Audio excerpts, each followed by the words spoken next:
100일이 넘는 기다림 끝에 국회 표결이 이루어졌지만 김이수 헌법재판소장 후보자 임명 동의안은 결국 단 2표가 모자라 부결됐습니다. 이로써 헌법재판소장 공백은 224일째 역대 최장기간 기록을 세우고 있는 중입니다.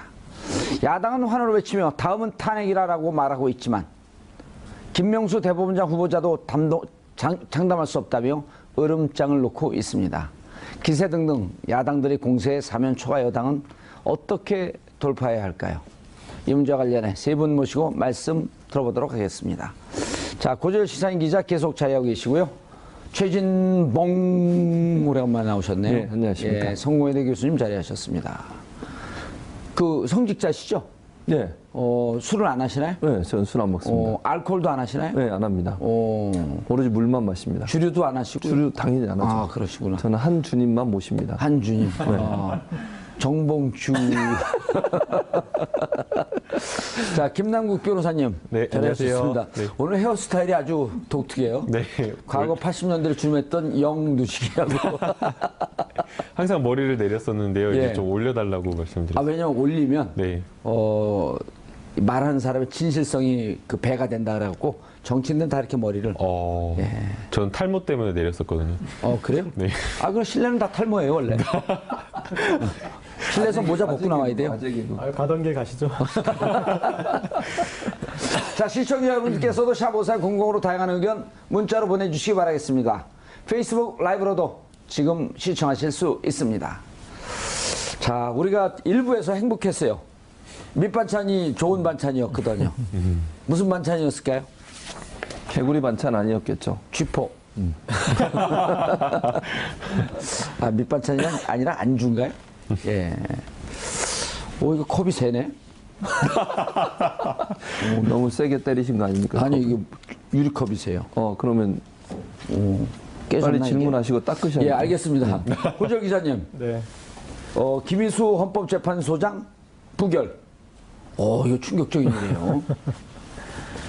이게 되게 셈법이 복잡할 것 같습니다. 예. 지금 일단은 다들 이 책임을 놓고 서로 책임을 묻는 지금 형국인데 과연 국민은 이 잘잘못을 어떻게 따져줄지 그게 저도 좀 궁금하고요. 어제 좀 가장 흥미로운 발언은 박지원 의원이 교각사루다라는 표현을 썼지 않습니까? 그래서 이 박성진 장관 후보자나 유영진 같은 사람을 처리하지 않으니까 결국은 이 김이수를 잃지 않느냐 이런 식으로 좀 제가 봤을 땐 박 의원님이 하기에는 부적절한 표현이었지만 그러나 아픈 부분을 건드렸는데 또 국민의당 입장에서는 이게 또 교각사루가 될 수 있는 것이 김이수를 낙마시키고 이제 앞으로 호남에 가서 호남 홀대론, 민주당의 호남 홀대론은 절대 입에 담을 수가 없는 당이 되었어요. 국민의당은. 그러니까요. 이분이 전북 네. 고창 였죠. 지역 분이시더라고요. 예.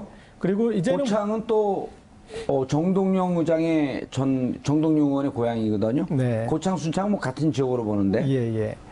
그래 이제 이 예전에 노무현 정부도 사실은 통계적으로 보나 여러 가지로 보나 호남 홀대론을 얘기하기는 힘들었는데 어쨌든 그때는 그 얘기를 하는 것이 먹혔는데 문재인 정부에서는 요직의 호남 출신들을 많이 썼습니다. 예. 그리고 또 헌법재판소장이라는 중요한 자리에 임명하려고 했는데 그것을 국민의당은 뭐 여러 가지 이 무기명 투표이기 때문에 변명을 하겠지만 예. 명백하게 예. 국민의당의 이 반대표들이 예. 이렇게 만들었는데 이것에 대해서 내년 지방선거를 치를 수 있을까?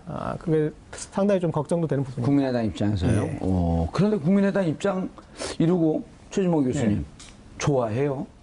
그러니까요. 본인들이 선명 야당의 모습을 보여줬다고 좋아하는데 그게 예. 과연 좋은 일인가? 저는 좀 의문이고요. 지금 고재열 기자도 말씀하셨지만 지방선거에서 엄청난 타격을 받을 수 있거든요. 역풍을 예. 맞을 수 있고. 선명 야당이라고 하는 것은요. 정책으로서 정말 국민들이 공감할 수 있는 정책을 내고 그게 정부가 잘못했던 부분에서 지적할 수는 있지만 지금 이거 지금 백 며칠째 하고 나서 헌재 소장이 지금 공석으로 있는 상태가 이렇게 오래되고 또 헌재 소장이 특별히 큰 문제가 없음에도 불구하고 이걸 부결을 시켰다고 하는 것은요. 예. 국민적 분노를 일으킬 수 있는 중요한 요인이 된다고 저는 생각을 합니다. 정부가 지금 열심히 일하겠다고 해서 좀 도와달라고 요청을 했음에도 불구하고 이렇게 정치적 이유 때문에 이게 무슨 김일수 전 소장이 특별히 큰 문제가 있다고 해서 그걸 가지고 문제를 삼은 게 아니잖아요. 도덕적, 법적 이런 예. 문제가 있는 것이 아니고 다만 아니잖아요. 소수 의견을 표현했다. 소수 의견을 대변했다. 근데 그게 말이 안 되는 게 헌법재판소에 있는 재판관들은 각각의 소수 의견을 대변해 줘야 돼요. 그러려고 9명이 있는 거 아니겠습니까? 일관되게 하나의 의견만 얘기하려면 뭐하러 9명이나 뽑겠습니까? 그리고 그렇죠. 각각 추천 나이도 다르잖아요. 그러니까 헌재 재판관들은 자기의 양심의 자유 또 본인이 지지하는 어떤 정치적 지향점, 이데올로기 지향점 그리고 국민의 전체적인 사회 트렌드나 이런 걸 반영해서 반영해줘야죠. 소수자를 보호하지 않으면 그렇죠. 법이 왜 존재해요? 그러니까요. 그래서 9명이 존재하는 거거든요.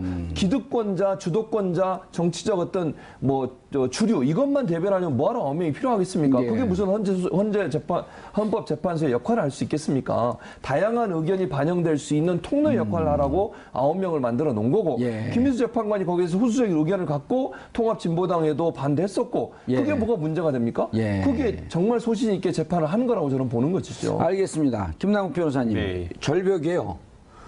누가 이렇게 떨어지려고 풀뿌려 쥐고 있는데 살려달라고 이렇게 밧줄을 내렸습니다. 내려갖고 이제 위에서 당기면서 구해주려고.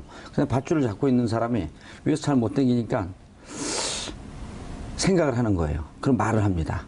요 밧줄 탁 놓으면 너 엉덩방아 찐다. 그 밧줄을 탁 놓은 거예요. 그 엉덩방아 쪘어요. 본인은 어떻게 되죠? 본인도 같이 떡 놔버리게 되는. 낭떠러지기 미치다니까요. 네. 본인은 떨어져 죽죠. 죽는 거죠. 네. 요 밧줄을 놓은 사람 당이 어느 당 같아요? 자유국민의당.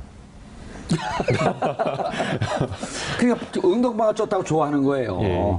그러니까 사실 국민의당의 어떤 이런 그 표결이나 이런 어떤 입장이나 이런 것을 보게 되면 비판을 받아 마땅합니다. 사실은 이 투표 부결 자체가 굉장히 오래 시간을 끌었던 상황이었는데요. 예. 국민의당 입장을 보게 되면 사실은 어떻게 보면 표결에 동참을 해서 동의를 해주는 듯한 모습을 보였습니다. 예. 그렇기 때문에 사실 여당으로서는 일부는 조금 안심할 수밖에 없었던 상황이었죠. 예. 그런데 국민의당 입장을 보니까 국민의당은 사실 안철수 대표가 대표가 된 이후로 상황이 완전히 좀 바뀌어 버린 겁니다. 예. 그러면서 지금 뭐 표결 들어가기 전에 안철수 대표가 했던 이야기를 보게 되면 단순하게 그런 어떤 호남 인사만으로 뿌와다지 말아달라. 동의를 해서는 안 된다. 예. 라고 지금 이야기를 하고 있고요. 예. 그래서 실제 그 메시지가 물론 소속 당 의원들에게 어떤 메시지를 전달했는지는 모르겠지만 안철수 측 관계자뿐만 아니라 소속 의원들이 그 부분에 대해서 그러면 호남 인사라고 하더라도 과연 우리가 정치적으로 이것을 판단해야겠다라는 그런 것 때문에 판단을 한 것인지라고 생각이 되고요. 예. 사실 그러고 나서 부결이 되니까 김종철 원내대표가 또 아예 이제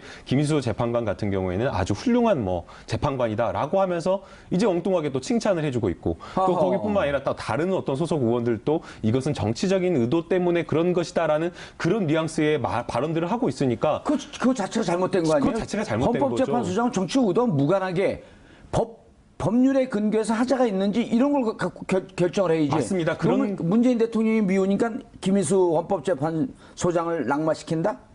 이거만은 국민들이 원치 않는 정치 모습 아니에요? 그렇죠. 그렇게 하면 안 되는 거죠. 그러면서 또 안철수 대표가 하는 이야기가 마치 이게 여당이 오만해서 국민의당이 심판을 한 것처럼 앞으로의 어떤 정기국회에서 의결은 안철수 대표 국민의당이 가지고 있다. 캐스팅 보트를 가지고 있다. 결정권을 가지고 있다. 이런 이야기 얼마나 오만한 이야기입니까? 예. 본인이 자기가 대통령이다. 법적 대통령은 문재인이지만 국회 대통령은 나다.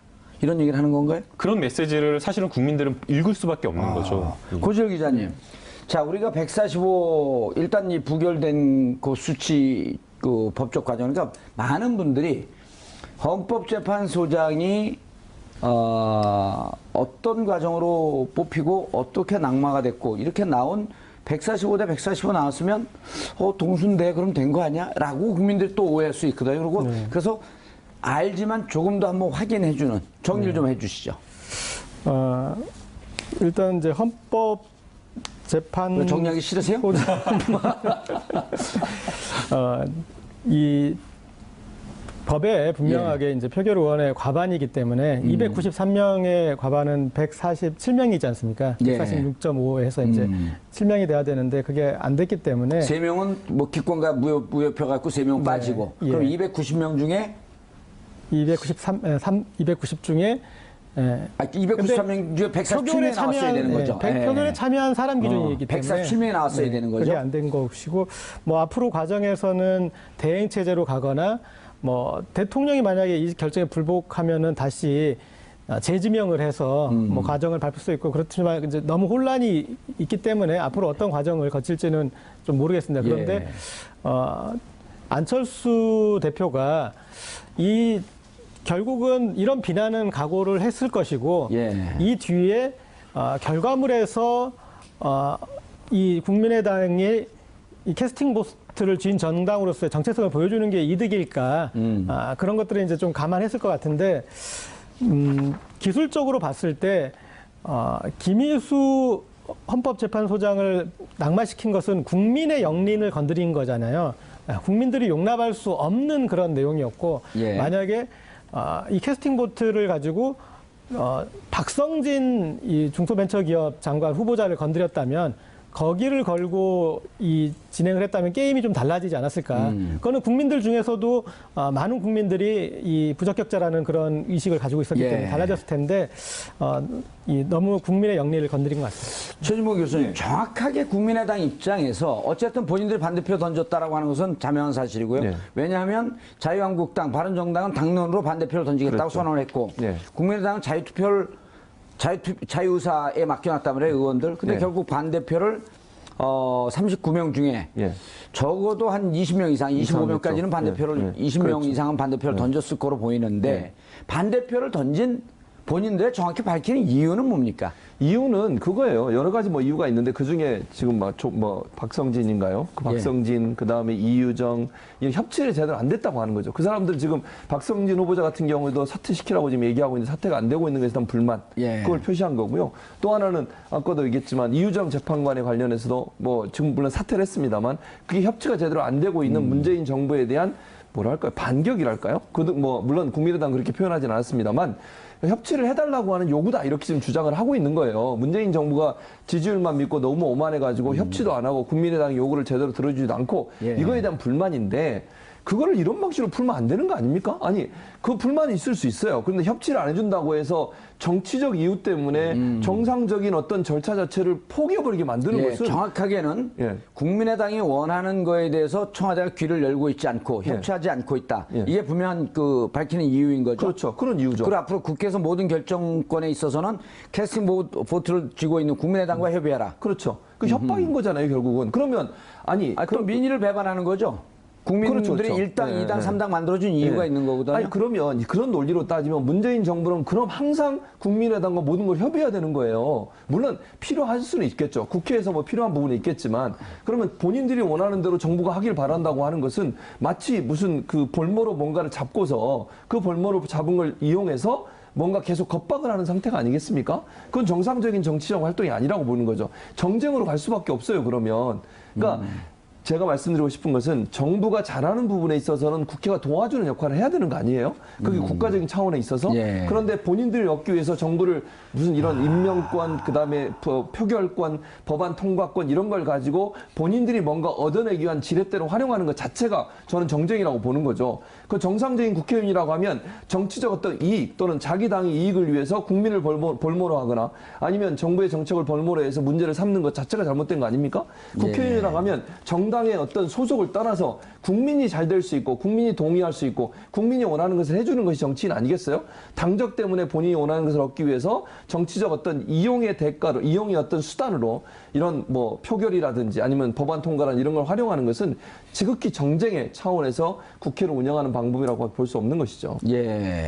김남국 변호사님. 박지원 전 대표가 나사 빠진 정권 오만의 극치. 이분이 한 달, 2달 전쯤에 이렇게 얘기했던 분이거든요. 잘한다. 호남 가서 문재인 대통령을 비판하기가 어렵다. 잘하고 있기 때문에. 잘할 때는 박수 보내줘야 된다. 자, 지금도 역대 대통령 중에는 물론 우리가 지지율 갖고 모든 걸 얘기할 수 없지만 70%가 무너졌다고 하더라도 며칠 전에 리얼미터, 지난주에 리얼미터 조사 보게 되면 69점 몇 프로가 나왔죠. 그러니까 70%가 살짝 무너지고 역대 어느 대통령보다도 그 같은 시기에 비교하면 가장 높은 지지율을 보이고 있는데 나서 빠진 정권 오만의 극치 여기에 과연 동의할 수 있는 국민들이 얼마나 될까요? 과연 그 말에 동의할 수 있는 국민들이 얼마나 있을지 모르겠습니다. 오히려 국민의당이 지금 현재 나사가 빠진 것이 아니냐. 그리고 국민의당이 도대체 무엇을 하고 있는 것이냐. 그리고 안민석 의원이 모처럼 평상시에 그 의정활동이나 이런 거에 대해서 제가 별로 신뢰를 하지 않는다. 오늘 아주 좋은 얘기했어요. 수상한 안철수 정책 다시 확인했다. 당신 누구냐? 이렇게 하면 안 되는데 누구냐 넌? 누구냐 넌 이 말은 그렇죠. 결국에는 도대체 네가 가지고 있는 정체성, 정치적인 어떤 지향이나 이런 것이 무엇이냐라고 정체성이 지금 뭐냐? 묻고 있는 아이덴티티. 겁니다. 2012년에 안철수 대표가 사실상 뭐 정치를 하겠다라고 나왔을 때 새 정치를 하겠다라고 이야기를 하면서 나왔었고요. 예. 그 당시에 새 정치를 이야기를 했을 때는 굉장히 많은 젊은 층의 지지를 받았었고 예. 진보의 어떤 그런 지지층을 가지고 있었습니다. 그러나 이번에는 또 대통령이 되겠다라고 이야기를 하면서 중도로 가는 듯 하면서 또 중도의 이야기를 한 것이 아니라 자유한국당이나 보수 쪽의 어떤 이야기를 했었고요. 예. 심지어는 이번 표결 같은 경우에는 자유한국당에서 원하는 걸 지금 사실상 해준 거 아니겠습니까? 그리고 그런 것에 대해서 잘못했다, 미안하다, 반성을 하고 있는 어떤 그런 태도를 취하고 있는 것이 아니라 국민의당이 정말 결정권을 가지고 있다라고 지금 이런 어떤 이야기를 하고 있기 때문에 정말 안철수 대표가 이야기하고 있는 새 정치가 무엇인지 묻지 않을 수가 없고요. 그리고 지금 김희수 헌법재판관 같은 경우에서는 야당이 이야기하는 그런 어떤 그 재판의 문제, 소수견 문제 삼을 것이 하나도 없습니다. 네. 동성애를 반대했다라고 이야기를 하면서 기독교가 그 뭐 국민의당에 뭐 문자 폭탄을 날리고 그랬다라고 이야기를 하는데요. 판결을 보고 이야기를 해야 됩니다. 아하. 판결문을 보게 되면 김희수 헌법재판관은 동성애를 반대한 게 아닙니다. 군형법 92조 5를 보게 되면 그 밖에 기타 추행이라고 해가지고 그러니까 동성애를 한 군인들이 본인들 합의해서 의한 것까지 처벌을 하고 심지어는 본인들이 군대 내에서 영내에 있었던 그런 어떤 관계가 아니라 군대 내 밖에 본인 집에 가서 사생활인데도 불구하고 그걸 처벌하고 있는 겁니다. 휴가 나갔을 휴가 때? 나갔을 때 그게 말이 안 되는 거잖아요. 이게 뭐 법학을 배운 사람이나 법학을 배우지 않는 사람이라고 하더라도 이거 너무나 모호하고 너무 과도한 처벌이니까 이것은 적어도 이것을 처벌하려고 한다면 그 밖에 추행이라는 개념을 명확히 해야 되고 적어도 처벌을 하려고 한다면 군대 내에서 근무하는 시간으로 축소해야 된다라고 해서 한정위원회를 한 겁니다. 근데도 불구하고 무슨 동성애를 반대했다라고 하면서 동성애를 찬성했다. 라고 이야기하면서 말도 안 되는 이야기를 하면서 김희수 헌법재판관을 반대하는 건데 이것은 결국에는 김희수 헌법재판관이 지금까지 가지고 있었던 근로자나 사회적인 약자에 대한 그런 어떤 보호하는 어떤 진보적인 판결을 사실은 내리는 것을 야당에서 반대하고 싶어서 이렇게 보수계나 이런 것들이 반대했다라고 하는데 너무나 저는 잘못됐다고 생각이 됩니다. 그 얘기를 들어보니까 이제 그 김희수 재판관에 대한 오해가 좀 풀리네. 동성애를 찬성한 것이 아니고 군대 내에서라고 할지라도 상호간에 합의가 있게 될 경우 혹은 휴가 나가서 군 영내 밖에서 외에서 했을 경우 그래서 이런 처벌 규정에 대해서 명확히 하고 분명하게 해놔야 그렇습니다. 된다. 처벌을 하려면. 네. 이 주장을 했다는 거 아니에요. 근데 맞습니다. 그것을 일부 왜곡된 분들이 이분은 그러면 동성애 찬성하는 거 아니야? 이렇게 왜곡해서 김희수 재판관을 공격을 했다. 왜 그렇게 했냐면요. 그 외에는 김희수 재판관을 공격할 게 없기 때문에 그런 겁니다. 도덕적인 어떤 흠결이라든가 뭐 예전에 2013년도에 이동욱 재판관 같은 경우에는 뭐 공금을 유용한다거나 판공비를 이렇게 본인 마음대로 쓴다거나 그런 것이 있었는데 사실상 김희수 재판관 같은 경우에는 도덕적인 흠결이라든가 이런 어떤 개인 사생활 문제에서 문제 삼을 게 없다 보니까 이런 판결 가지고 문제를 삼았던 것으로 생각이 듭니다. 고재열 기자님, 네. 지난 대선 때 아주 유명한 멋진 유행어를 만들지 않았나요? 그 안철수 전 의원이 뭐라 그랬죠? 제가 MB의 아바타입니까? 지금 그게 이제 정체성이 드러나기 시작하네요. 박 전 의원이 연배가 많으셔서 그런지 말이 많이 왔다 갔다 하시는데 예. 나사 빠진 명예훼손은 걸립니다. 정권 오만의 극치라는 표현을 했는데 이런 표현이 김희수 헌법재판소장 이 부결 전에는 조금 국민들이 그럴 수도 있을까? 조금 이제 좀 너무 이 청와대와 여당이 주도하는 것 같은 뭐 그럴 수도 있겠네 이런 얘기가 나올 수도 있겠네라고 생각할 여지가 조금 일이라도 있었다면 이번에 부결로 인해서 나사 빠진 정당 오만의 극치를 보여준 게 국민의 정당이 돼버려서 이제는 이 문재인 정부가 욕을 먹을 뻔하던 거를 다 불러온 거예요.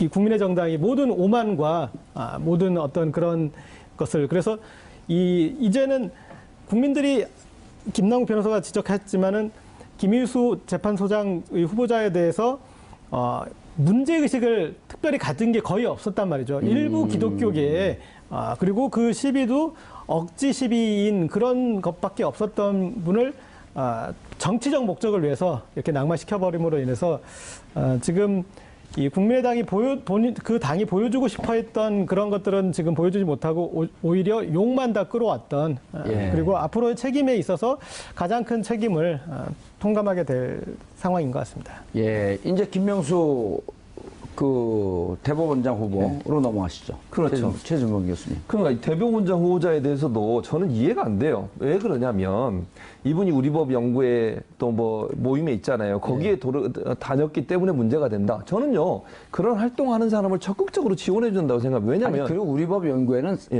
다소 오해가 있을 수 있어요. 근데 지금은 그 3,000명 판사들 사이에서 가장 많은 회원이 가입하고 있는 그렇죠.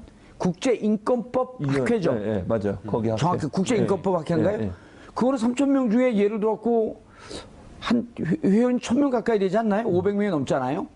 그러니까 20% 가까이 되는 숫자인데 그거가 성향이 있다 그랬고 지난번에 어느 한 그 언론에서 그런 걸 분석을 해줬는데 아주 보수적인 판결을 한 그 판사들도 여기 포함되어 있다. 그렇죠. 이거 어떻게 정치적 성향이 이념적 성향으로 분류할 것이냐 이런 지적을 했었거든요. 그렇죠. 그건 이념적 성향이 아니라 저는 우리법 연구에도 문제가 없다고 보는 이유가 법원의 비리나 법원의 잘못된 관행을 바꾸자고 주장하는 거잖아요. 그게 얼마나 정상적입니까? 아니 법원이 그동안 오랫동안 갖고 있었던 잘못된 관행들 관행이지만 그게 너무나 정권 지향적인 그런 내용들에 대해서 문제를 제기하고 그걸 바꾸자고 주장하는 피해를 보면서도 그런 사람이 뭐가 문제가 있는 겁니까 대체? 우리법 연구회가 대체 뭘 잘못했다는 거예요? 대체 그 우리법 연구회가 그러면 무슨 뭐 법치주의를 뭐 훼손했거나 아니면 법치를 부인했거나 이것도 아니잖아요. 바로잡아 보겠다고 노력하고 소수 목소리라도 법원의 어떤 정상화를 위해서 노력했던 그 노력을 더 높이 사야 되는 거지. 그게 무슨 이념적으로 편향됐다고 얘기할 수 있습니까? 그건 진보 보수의 문제가 아니라 잘못된 관행을 바로잡겠다는 주장이에요. 그 주장에 대해서 마치 지금 방송국 파업하는데 노조가 정치적으로 편향돼 있다. 이런 얘기가 똑같은 거라고 저는 생각하거든요. 그러니까 부패한 경영진, 부패한 사장을 몰아내자고 주장하는 게 뭐가 그게 정치적으로 편향된 겁니까? 잘못을 바로잡겠다고 지금 얘기하는 거 아니겠습니까? 그러니까 대법원이나 법원이 지금까지 대법원장이 권력을 이용해서 법원의 판단이 제대로 안 서고 있는 것, 또 영이 안 서는 부분에 대해서 바로잡겠다고 하는 것에 대한 주장을 한 것이 우리법 연구회고 아까 말씀하신 것처럼 보수적인 성향의 판결을 내린 판사들도 포함되어 있는 그런 단체에 또 활동했던 분을 정치적으로 편향됐다 이런 얘기를 가지고 자꾸 이데올로기로 또 이미지를 씌우는 것은 정말 일부러 떨어뜨리기 위한 그런 어떤 뭐랄까요 조작된 또는 이미지화된 그런 비판이라고밖에 볼 수 없는 것이죠. 최진봉 교수님 말씀에 전적으로 동의를 합니다. 결국에 판사는 판결문으로 이야기를 한다라고 이야기를 합니다. 그래서 제가 그 김명수 대법원장 후보자의 그 판결, 대표적인 판결 여러 가지를 좀 살펴봤습니다. 실제 보니까 언론에 난 걸 정리해 온 거예요? 아니면 판결을 제가 직접 판결문을 직접 어제 좀 찾아봤습니다. 그렇게 열심히 준비하셔야 돼요. 어제 제가 저녁에 그 청와대 핵심 관계자가 술을 먹다가 혼자 먼저 들어와서 이걸 찾아봤는데요. 청와대 대변인하고 술 마셨나요? 법을 빼놓고. 네, 맞습니다. 네. 그 실제 김명수 대법원장 후보자 같은 경우에는 뭐 김영란법에 걸릴 정도 범위는 아니었죠? 저는 그 공직자가 아니기 때문에 마음껏 얻어먹어도 됩니다. 그래요? 네. 그럼 거기가 걸리는 거 아니에요? 아니요, 사주는 거는 상관없습니다. 공무원이 사주는 건 상관없습니다. 버벅거리는 거 보니까 뭔가 죄를 진 거 같아요. 아닙니다. 감옥 가고 싶어요? 아닙니다. 절대 아닙니다. 아니에요. 그 김명수 후보자가 사실상 그 뭐 삼성 에버랜드의 부당 노동 행위라든가 아니면은 뭐 과거사와 관련된 어떤 피해자라든가 노동자들과 아니면 사회적 약자와 관련된 어떤 진보적인 어떤 판결을 한 것도 사실 맞습니다.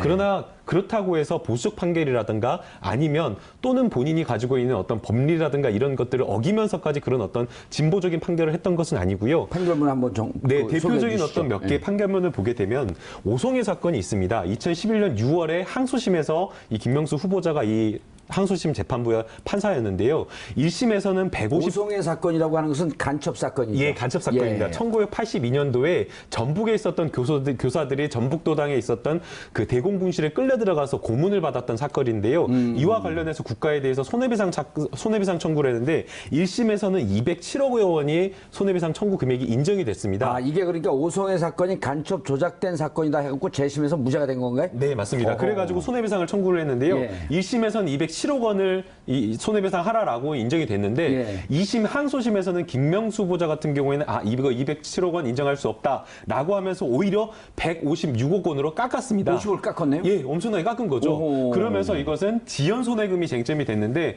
법리적으로 이것을 뭐 본인도 이렇게 많이 인정을 해주고 싶었겠죠. 그러나 지연 손해금 산정일을 항소심 이 재판이 재심이 인정된 때로부터 해야 된다라고 하면서 그 지연 손해금을 깎았고요. 다만 이와 관련해서 이분들이 가진 어떤 정신적인 손해나 이런 것들은 굉장히 피해가 크기 때문에 이 부분은 더 넓게 정신적인 손해는 인정을 해줘야 된다라고 하면서 사실상 이 법리적인 부분은 오히려 더 꼼꼼하게 살펴봤던 판례가 있고요. 또 거기에 더해서 또 만약에 그 반대하는 분들이 이념 편향성이라고 지적을 한다고 한다면 자, 간첩 조작 사건이면 그때 당시엔 전두환, 즉 택시 운전사에서 그렇게 무고한 양민들을 학살한 그 사건의 주인공이 대통령이 되어 있었던 82년. 그때 이분들이 억울하게 옥살이 했다라고 하는 것은 민주화운동에 참여했다라고 하는 이유 때문에 그랬던 거 아니에요? 그렇죠. 이념 편향이 강하다고 한다면 김명수 재판관은 이분들에게 더 많은 돈을 오히려 돈을 더 예. 1심보다 더 줘야 무슨 되는 거죠. 207억이 뭐냐? 2070억을 줘야 된다. 공 하나 더 붙여서. 그렇죠. 이렇게 했어야지 마땅한데 실질적으로는 150억으로 깎았다. 예, 꼼꼼하게 판단을 한 판단하고. 거죠. 그러면서 위자료 부분, 정신적인 위자료 부분은 늘려줬습니다. 예. 그리고 이제 또 개구리 소년 그 피해자들, 그 어머니들, 그 유골이 사실상 1991년도에 실종됐지만 예. 유골은 2002년도에 발견됐습니다. 그래서 이 부분과 관련돼서 유족들이 경찰이나 국가가 제대로 역할을 하지 못했다. 11년 지난 다음에 예, 발견됐는데. 그래서 이 부분과 관련해서도 국가에 대해서 손해배상 청구를 했는데 그러나 이 부분도 사실상 유족의 마음은 100번 이해하지만 국가가 이것에 대해서 책임이 있다거나 할 만한 부분이 없다라고 하면서 손해배상 청구를 받아들이지 않았습니다. 사실 이 부분도 진보적인 어떤 판사라고 한다고 뭐 이념적으로 편향이 되었다라고 한다면 그냥 무조건 받아들인 어떤 그런 판결을 했을 것인데 예. 국가 편에 서서 이것도 역시 책임이 있는지 법리적인 부분을 꼼꼼하게 판단을 했다라는 거죠. 그렇기 예. 때문에 지금 이야기를 하는 야당에서 이야기를 하는 어떤 진보적인 어떤 편향된 판결만을 할 것이다라고 하는 것은 정말 그냥 색안경을 끼고 보는 것이라고 봐야 될 것 같아요. 예. 고재열 기자님, 지금 청문회가 진행 중이죠. 예. 김명수 지금까지 나온 답변 좀 소개 좀 해주시죠. 이 쟁점별 답변을 보면은 정치적 편향성 논란에 아마 이 국제인권법 학계를 지적한 것 같은데 거기에서 특정 이념단체가 아니다 그런 얘기를 답변했고요. 대한민국의 법리적 측면에서 인권 수준을 어떻게 올릴 것이냐라고 하면서 인권이 발달된 유럽이나 미국의 사례를 좀 연구하자 이런 뜻 아니었었나요? 그리고 사실은 그 전에 우리법 연구회 같은 경우도 만들어지긴 계기가 군대 하나회처럼 우리끼리 뭉쳐서 우리끼리 끌어주고 그러다 그렇게 뭉친 집단이 아니라 앞에서 끌어주고 뒤에서 밀면 이건 아니었다는 그게 거죠. 아니라 예. 당시에 큰 사법 적폐에 해당되는 일이 벌어져서 이게 우리 법에 대해서 이게 어떤 아하, 좀 그런 연구해보자. 비판적으로 접근하자라. 그래서 오히려 보면 본인의 출세를 이 담보 잡히고 그런 비판 집단을 만들었다가 나중에 거기에서 그런 이제 좀 의로운 판사들이 많아서 노무현 정부 때 발탁이 된 것일 뿐이죠. 예. 그리고 코드 인사 논란에 대해서 이 국제인권법 연구의 이런 경력으로 진보 평양 평가는 바람직하지 않다라고 얘기를 했고, 그리고 양심적 병역 거부자에 대해서는 앞으로 대체복무제를 허용해야 된다라는 입장이고요. 예. 그리고 동성애는 동성애자나 뭐 성소수자의 인권은 중요한 가치다라는 예. 입장이고, 동성애 합법화 문제에 대해서는 사회적 합의가 앞으로 이루어져야 예. 그런 대답을 했고, 낙태 허용에 대해서는 임신 초기에 한해서 허용을 좀 검토해라. 그러니까 어디서부터 신생아의 영역을 볼 것이냐, 그걸 좀 쟁점이 있다. 참 쟁점 하나하나가 답변하기가 만약에 여기 계신 분들도 지금 무슨 장관 후보자나 이런 청문회에 앉게 되면 동성혼 합법화, 동성애, 낙태, 이게 진보적 마인드가 있다고 할지라도 우리 사회에 통념이 있는 거거든. 또 유교적 문화라고 하는 것도 있고 어떻게 답변할지 정말 곤란한. 그렇죠. 진보 정당 지지자 같은 경우에는 지금 답변한 내용들을 보면은 좀 이분은 좀 보수적으로 좀 생각된다라고. 근데 생각할 수도 마음속으로 있겠죠. 동성애나 이런 것이 개인의 자유 권한으로 놔둬야 된다라고 주장을 할지라도 막상 이렇게 공식적인 청문회 자리에서 동성애를 허용하겠습니까? 그럼 그거를 저는 동성애 찬성합니다라고 얘기하기가 대한민국 사회에서 쉽지 않은 문제 아니에요? 네, 그렇습니다. 예. 예를 들어갖고 진보 정당 활동을 하고 있는 분들도 장관 후보자로 올라와서 이거 찬성했다가 장관 안 되는 거 아니야? 하게 되면 어쩔 수 없이 현실의 상황을 좀 인정하면서 갈 수밖에 없는 민감한 문제들이란 말이에요. 네.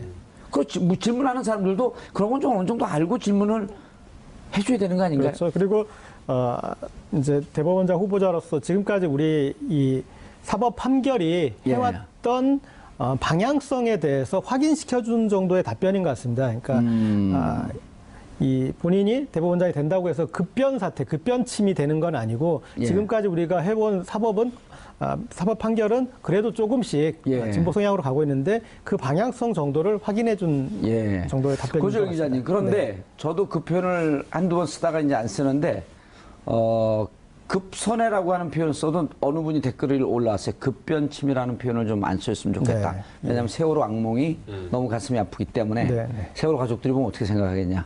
반성하세요. 자칫하면 감옥 갑니다. 네. 자, 최준범 교수님.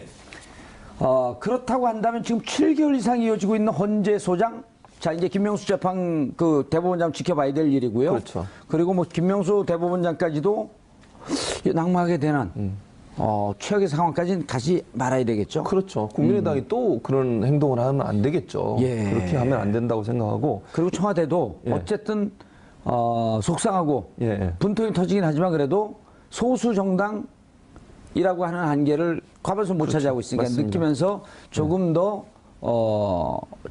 양보하고 조금 더 넓히려고 하는 노력은 좀 해야 되겠죠. 그리고 저는 이제 민주당에서 예. 사실은 이거 표결하기 전에 너무 안이한 태도로 보이지 않았나. 제가 무슨 말씀을 드리냐면 정말 정확히 표 숫자를 해야 되는 거잖아요. 사실은 표결 들어가기 전에. 예. 그런 부분들이 조금 부족한 면은 있었어요. 제가 할 얘기 많은데 여기서는 예. 참겠습니다. 그러니까요. 그러니까 예. 민주당이 조금 더 정교하게 이 부분을 준비하고서 표결을 했어야 되는데 그 준비 안 된 상태에서 그냥 밀어붙이다 보니까 이런 문제가 발생했고 예. 그래서 그것도 이제 민주당이 좀 돌아봐야 돼요. 지난번에도 해외 외유 때문에 표결을 못했던 상황이 있었잖아요. 예. 그래서 그거는 사실 뼈아픈 부분이에요. 민주당이 반성하셔야 됩니다. 사실은. 예. 그러니까 문재인 정부를 잘 성공할수록 도와주는 역할을 민주당이 해야 되는데 그런 역할이 있어서 약간 미숙한 부분이 많아요. 그래서 사실 대통령이나 청와대에서 지금 적폐청사나 이런 부분에 대해서도 여론조사니까 70% 넘는 국민들이 계속 조금 더 강도 있게 해야 된다. 청와대 할 일 많거든요. 이러면은 국회에서의 당과 야당과의 관계는 민주당에서 민주당이. 조금 더 적극적으로 그렇죠, 해서 해줘야죠. 대통령을 좀 도와줬으면. 그렇죠. 그래야 되는데 이번 표결도 너무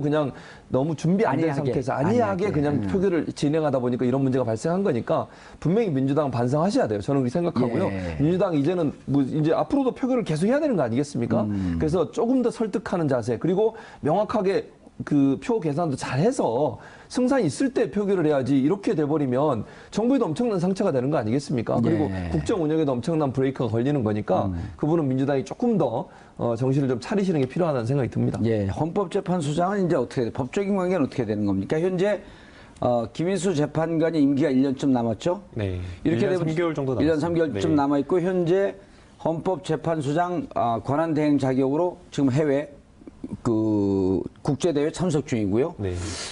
이렇게 되면 김인수 재판관이 그 헌법재판관이 나 이거 헌법재판관 계속 못하겠다. 이게 내 법적인 문제, 개인적인 문제가 아니라 정치적 정쟁의 희생양이 되는 이런 상황에서 계속 못하겠다라고 사표를 내게 되면 7명으로 가는 거 아니에요?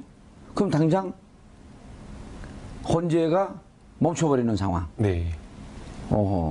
네. 최소 헌재가 결정하기 위해선 7명의 재판관이 참석을 해서 6명 이상의 찬성이 있어야지 되는데. 네, 심리 정족수라고 이야기를 하는데요. 만약 그런 법적 최소 정족수 아니에요, 7명이. 근데 만약 그런 사태가 온다라고 한다면 사실상 헌법기관인 헌법재판소가 완전히 정지를 해버리는 그런 상황이 되기 때문에 아무리 이제 김희수 재판관 입장으로서는 이번에 어떤 정치적인 어떤 것 때문에 본인이 어떤 명예라든가 개인의 명예라든가 예. 평생 법관으로서 쌓아온 어떤 이런 것들이 떨어졌다라고 하더라도 아마 그러한 어떤 극단적인 선택은 하지 않으실 것으로 알겠습니다. 보입니다. 고지열 기자님, 앞으로 과정은 어떻게 되나요?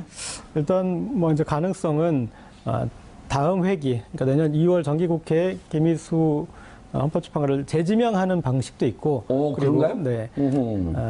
남은 이 재판관 중에서 임명하는 예. 그 방식도 있는데 지금 남은 재판관 분들 중에 강일원 재판관을 제외하고 다른 분들이 지난 보수 정부에서 보수 성향의 재판관들이어서 조금 가능성이 낮고, 그래서 새로운 재판관을 임명하면서 저 소장으로 하는 그 방식이 지금 가장 유력하게 되고 있습니다. 그리고 실제 헌법재판소장은 재판관 임명과 동시에 이렇게 하는 경우가 이전 박한철 소장 제외하고는 그런 방식이었다고 하니 그런 방식을 또 기대할 수 있을 것 같습니다. 그런데 새로운 네, 아주 재미있는 경우의 수로 이렇게 되면은 대행 체제를 길게 가는 그래서 김희수 재판 대행으로 가다가 그 다음 대행이 선임이 강일원 재판관이거든요. 그래서 강일원 대행까지도 가는 경우의 수도 또 있을 수 있지 않나 뭐 그런 지적도 있고요. 최진봉 교수 간단하게 그 강인원 재판관, 김희수 재판관 빼고 나머지 재판관들은